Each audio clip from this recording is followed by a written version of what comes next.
Welcome to the Living the Dream podcast with Curveball. If you believe, you can achieve.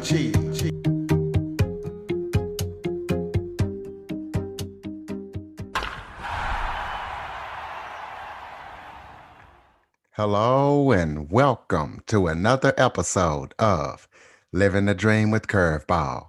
I'm your host, Curveball, and as you know, I interview guests that teach, motivate, and inspire. Well, this story today will definitely teach, motivate, and inspire you because I am joined by Lafiro Gomez. He is a fictional author. He's been writing since the age of 9. So we're going to talk about that and what's so special about when he started writing at the age of 9. We're also going to be talking about life after a debilitating stroke, how the stroke changed his life at 35 years old. So, Lafiro, thank you so much for joining me today. Thank you for having me, Curveball. Okay, why And don't you go ahead? before we continue, I just want to apologize to your listeners if I happen to stumble over a few words due to the stroke. I have a few speech impediments, but I'll try to get through it as best as I can. No problem at all. So, start off by telling everybody, give a little background about yourself, kind of where you're from, and anything else that you might want the audience to know. I'm from San Antonio, Texas, born and raised here. I actually do live here now. And I've been reading since the age of 2, writing since the age of around 6, and uh, I've always been a fiction writer ever since then.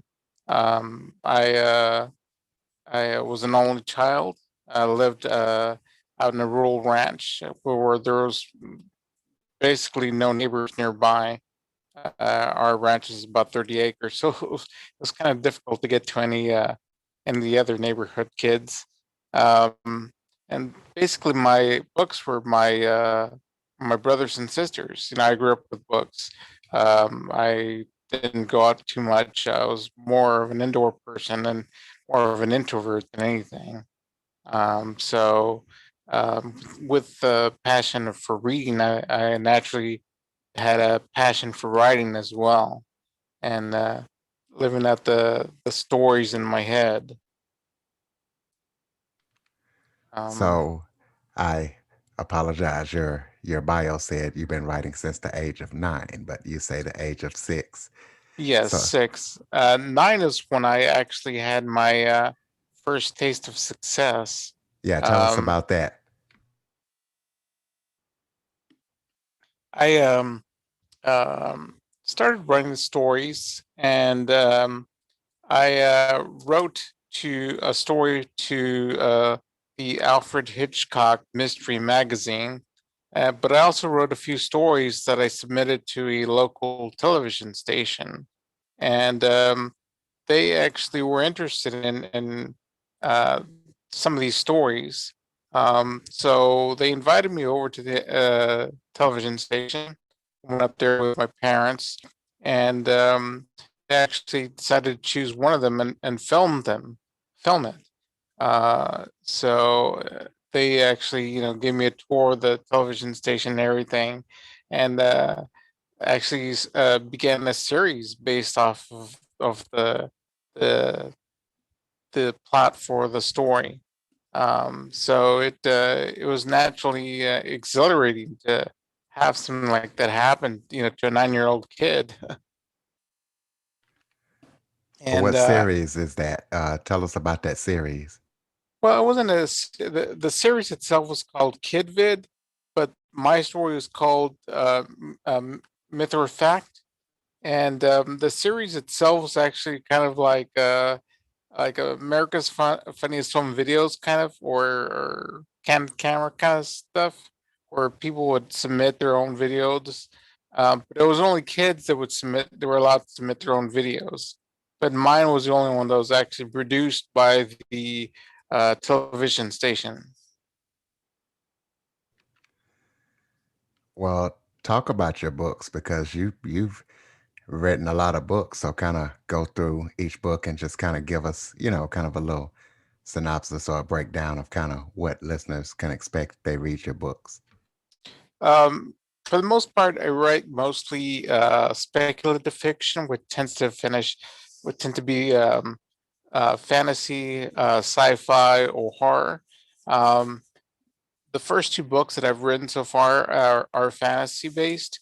The first book is Parachute Island, which is about children who have died and gone to the afterlife. And this afterlife consists of an island that grants the children any wish they desire. And this one girl, one of the protagonists that arrives there, is named Megan. And she arrives there with this secret that she has, and she has this very special wish, which we learn later. And one of the people who live on that island is David, and he is a sole adult on this island, and basically he's kind of like the caretaker of of the children, and kind of gives them advice and stuff and everything. And it turns out that he's going to become very key to bringing Megan's wish to life. And I'm not going to go into much more detail after that because it there's a very major plot twist to it. But people who've read it have really liked it, and it was very encouraging to know that people did like my writing. Um, my second book was The Valiants, and this is an idea that I had a long time back since high school. And it's basically these four college students who are mourning the death of their one of their friends, and they he leaves them a box not to be opened till a year later, and it has some very special uh, very intriguing information about their past because they grew up as orphans, and so it brings up some very intriguing information about their past. And again, there's another big plot twist to it that I'm not going to go into too much more detail about, but it's very heavy fantasy based, very sword and sorcery. So if you like Dungeons and Dragons and that sort of stuff, then I'm pretty sure you will like this kind of book. All right. Now let's talk about your debilitating stroke. Kind of tell us about that and what life is like after the stroke and how you are getting along and any other details that you want to put out here. Yeah, I went to high school, college, went to Williams College on a full scholarship, but I ended up having to leave because of health issues. I had diabetes and high blood pressure at the age of 16. And so because of that, a lot of health issues due to that. I ended up working for the IRS, and through that, I ended up moving to Austin, Texas. I bought a house in Kyle, and I had a friend who moved in with me, and his name was Ben Davis, and this will kind of come into play later. But yeah, it was good. I had my own job, my own car, my own house. All bills were paid, and everything was great. On September 29th, 2014, it was around 11 p.m. I started feeling kind of weird. I was in bed already, and I thought I was going to like vomit or something. So I tried to get out of the bed, and I just crumpled to the floor. And I tried. My phone fell out of reach, and I tried calling out to Ben, who was listening to watching a movie downstairs, and my words came out weird. The words that came out were not the words that I imagined. I kept wanting to say Ben, and the best thing that came out was friend. And so I was wondering what is going on. What's wrong with me? So I tried to crawl to the door, trying to get out, and I couldn't move. And all of a sudden, I was face down onto the carpet, and then if I don't call out to him as best as I can, I'm gonna pass out and I'm gonna suffocate on the carpet. So once he started to come up, I focused as best as I could and yelled, "Ben!" And he heard me, and he saw that I was, immediately he must have known that something was wrong because he called 911. And I remember the EMTs coming up, putting me on the stretcher, bringing me downstairs and into the ambulance. And the hospital is like 5 minutes away. Um, so I went into the ER, and that was it. I was passed out by that point. Um, I was out for 2 weeks, and when I woke up, one of the first things I remember was seeing my parents at the foot of the bed talking to my boss, and I kept trying to talk out to them, but it was like they weren't paying attention.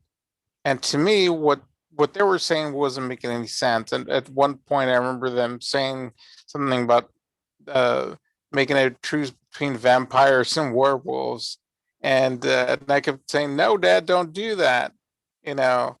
And all of a sudden, I was out again. I was just in and out of it like that the whole time. It was weird because it was kind of like an out of body experience, or say, it was just an odd experience. Um, After a while, I came to, and I was taken to this place called Warm Springs, which is a therapy center in San Antonio, and they provided me with physical, occupational, and speech therapy. And the speech therapy was which came the soonest. I was in and out of that pretty quickly, and most of that I do mainly due to my dad, um, because when they tried to provide me therapy when I was eating, they would say, "Okay, take a bite, eat, swallow. Okay, open your mouth," and they would do that for every single bite, and that was just so annoying. And so finally, it got to the point where my dad said, "Okay, let me take care of this. Let me do this, and I'll give him the therapy." And so he would feed me, and then he would ask me a question. Well, because we would always play trivia, and so he would say, "Okay, who's this? What song is this played by? What band? Or what song is this?" And he would wait until I finished eating, and then I would swallow, and I would say, it's Jimi Hendrix, or it's the Beatles, or Led Zeppelin, um, and so then he knew that I was swallowing all my food, and that my speech was getting better. After being there for a little bit, I was getting very close to the point where I was almost able to stand because I'd become a hemiplegic. And there's a difference between being a hemiplegic and a quadriplegic. And a hemiplegic is a person who is paralyzed on only one side of the body. And a quadriplegic is, of course, they're completely paralyzed on all four limbs. And I'm hemiplegic because I'm only paralyzed on one side.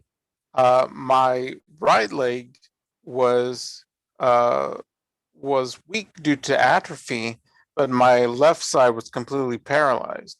And so I was getting close to the point where I was able to walk, be able to stand on my own. Not quite, but getting a lot better than what I was before. And then the insurance decided to cut me off. And so they sent me off to various nursing homes and therapy centers that didn't quite provide me as much therapy as Warm Springs had. And so eventually they sent me home. And I started to feel a little depressed because, if I, well, they've given up on me. My parents here taking care of me. My parents brought me home to their house, uh, but the insurance gave up on me, and so I got a little depressed because of that. I would get in and out of bed with fair ease into an electric wheelchair, so I was able to move around the house a bit. Um, but that was about the extent of what I could do. Um, I unfortunately in 2015 I ended up developing an ulcer on my bottom, and it was a fairly large ulcer. It was it was about the size of a fist, and so it was so large and full of septic shock that I ended up passing out. I ended up going to the ER, and again, they told my parents, that I might not make it. It just depends on how my body can take it. Um, so this is the second time that I was fighting death. They placed me into a large morphine-induced hallucinatory state, and again, I felt like it was in an alternate universe. It was really weird because even though I didn't know what was going on around me, I had a sense of what was. I knew what was nearby in the area. I knew, I was familiar with that there was a local grocery store nearby and a few other area things going on. Um, and even though I was so into it, or so out of it, I should say, I knew what was going on. Eventually, I was able to, and feel free to stop me if you have any questions, Kerbal. Yeah, I'm still here. I'm just letting Oh, you, okay. yeah, Oh, continue. And then when you continue, tell us how you're doing today after you go through everything that you're going through, because there's probably people out there right now that have had strokes and they need this encouragement. So I'm just letting you tell it. So please continue.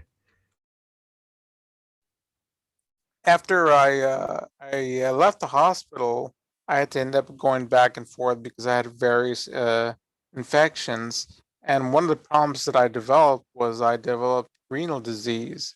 They gave me so many antibiotics that it killed my kidneys basically, and so I would have to require um, dialysis 3 times a week, and that was a very it really takes a toll on your body.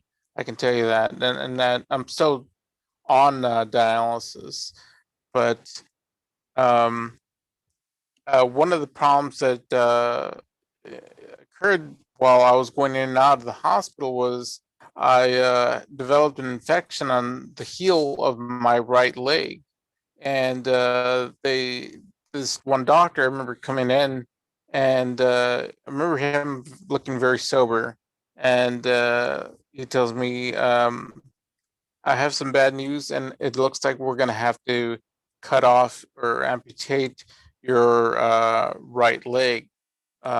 We can try to leave it. Um, we can try to just amputate the foot, but uh, there's a good chance that we're still gonna have to end up doing the amputating the whole leg anyway." And I guess he expected me to be upset about it or something, and I just told him, do what you got to do.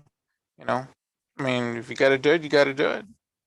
And I remember my parents were more shocked than I was, but at that point, I kind of figured I have to do what I have to do in order to keep living. I have to be there for my parents because I'm an only child, and they need me as much as I need them.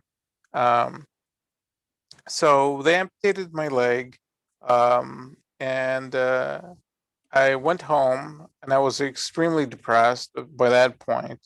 I was sleeping every day and night, and wasn't really doing much of anything other than sleeping. And my a lot of family members would tell me, well, "Why don't you get back into writing? You loved writing so much. It was your passion. It was your dream that you really wanted to go, to become a writer." And so I thought, well, I don't know how I can do it because I can't type with what's just one hand, and It's really difficult to type on a computer. Uh, but eventually, I found a way to be able to type using Microsoft Word on my iPhone, and I was there, typing away with one finger, and it was a little difficult to get adjusted to at first, but I was able to do it, and I was amazed that I was able to complete a whole novel, a young adult novel, in a matter of about 2 3 months.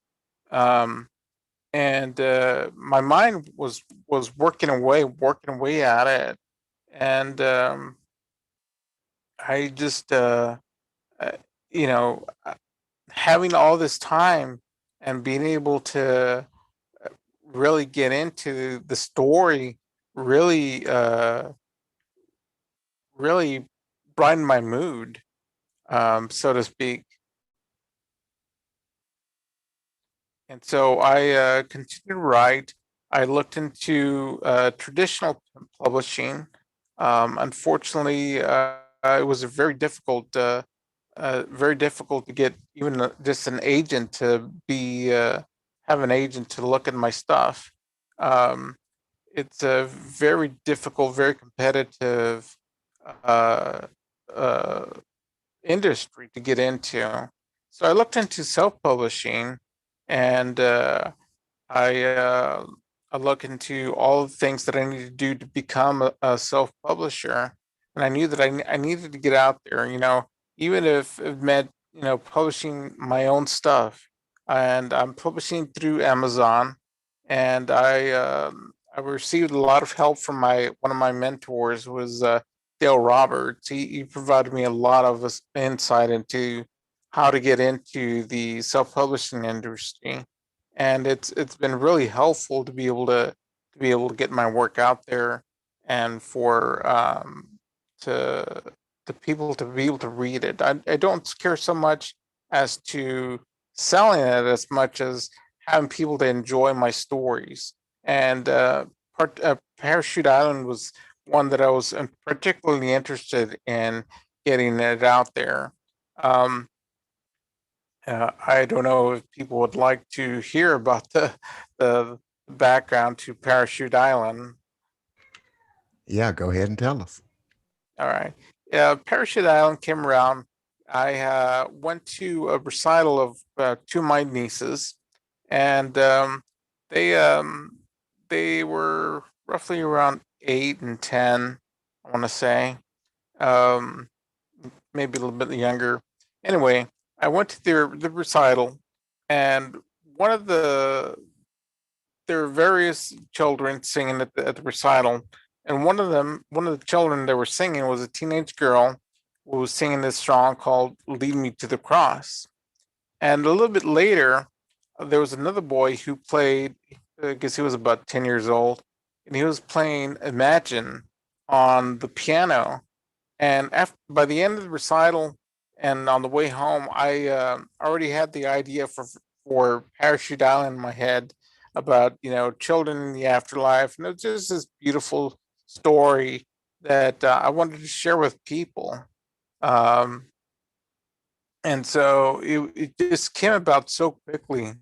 Um, After I had my stroke, and after I started begin once I started to write, um, I was able to change some of the story, so that where before there was a man who this man named David, who uh,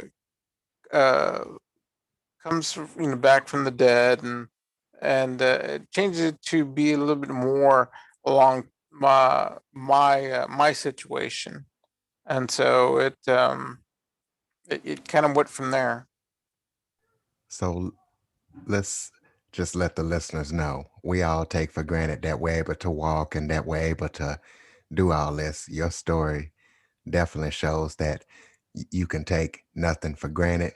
And at the same time, if you are dealt a bad deck of cards in life, you can still achieve and still do great things. So tell us, what is your life like today? How are you progressing along with everything? And tell us about any projects that you're working on that you might have coming up in the future.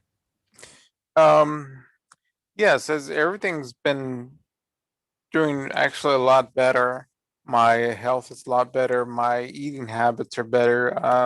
I used to be really bad with eating carbs and sugar and stuff like that, and that's part of what probably contributed to the stroke. Um, but I'm definitely watching my diet. It's opened my eyes and as well as the eyes of my parents as to wow, this is uh like you said, we take so much for granted, and then when something as simple as just moving your hand is taken as for granted, um, we realize how much we're granted in this life. Um, so I cherish every moment, every moment that I have with my parents, um, and I love every day that I have, uh, because I know it's a good moment to have with my parents, with my friends, with family. Um, you know, I can enjoy every moment of it. And as far as what I'm working on now, I'm working on a third novel. It's called The Quiet, which is a sci-fi horror novel, and I'm hoping to have that out in the fall of this year. Do you have any podcasts or anything? Also, let the listeners know where they can publish your books and give out any website information or social media information. Yes, I'm on Facebook. It's on Imaginary Imagination Factory Creations.com. My I'm on Twitter, Lafiro Gomez third. I'm on Instagram, Retro Gamer 333, and my website is Imagination Factory Creations.com, and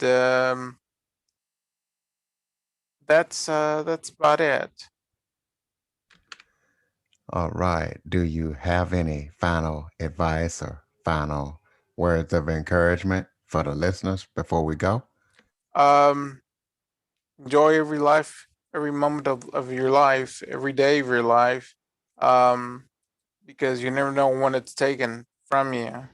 um Definitely take good care of your health. um Go to your doctor, get checked out, make sure everything is positive or fine. Anytime you feel something odd, get it checked out. I'm not encouraging you to be a hypochondriac, but definitely take good care of yourself. Ladies and gentlemen, Lafiro Gomez. Lafiro, thank you so much for joining me today. Thank you.